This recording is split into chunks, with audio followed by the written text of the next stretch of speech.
បងប្អូនស្រីៗទាំងអស់គ្នាសិតតែងូតទឹកយូរយូរមែនវាមិនដែរអាណាងូតឡើង1 ម៉ោងជាងអត់ទាន់ហើយទ្រាំប្រពន្ធយើងអ្នករឹក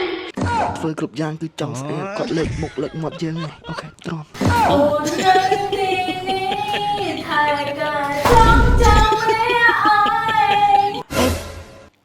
វាយូរពេកចា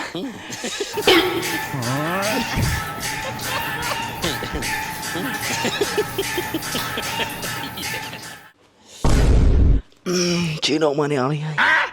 តែកម្មបន្ទប់ទឹកជាប់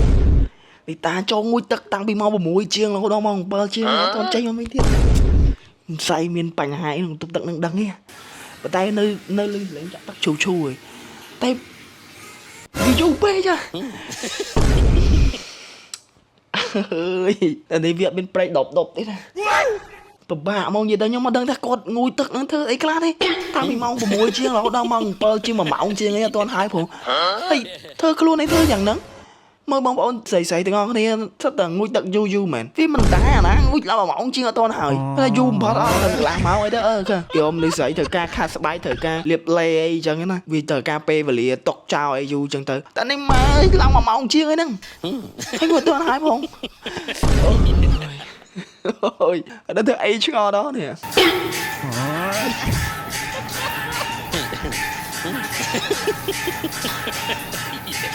ត្រូវទុកឲ្យចោលបងទ្រាំប្រពន្ធយើងអ្នករឹក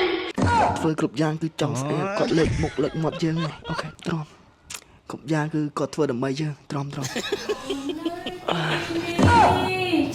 មើលបងមានក្តីសុខទោះស្នេហានឹងគឺបាញ់ចប់អូនមិនគិតចង់ច្រើនអ្នកផ្សេងអូននៅទីនេះថែកាចង់ចាំម្នាក់ឯងទោះពេលខ្លាំងព្រមគ្រាចំបែ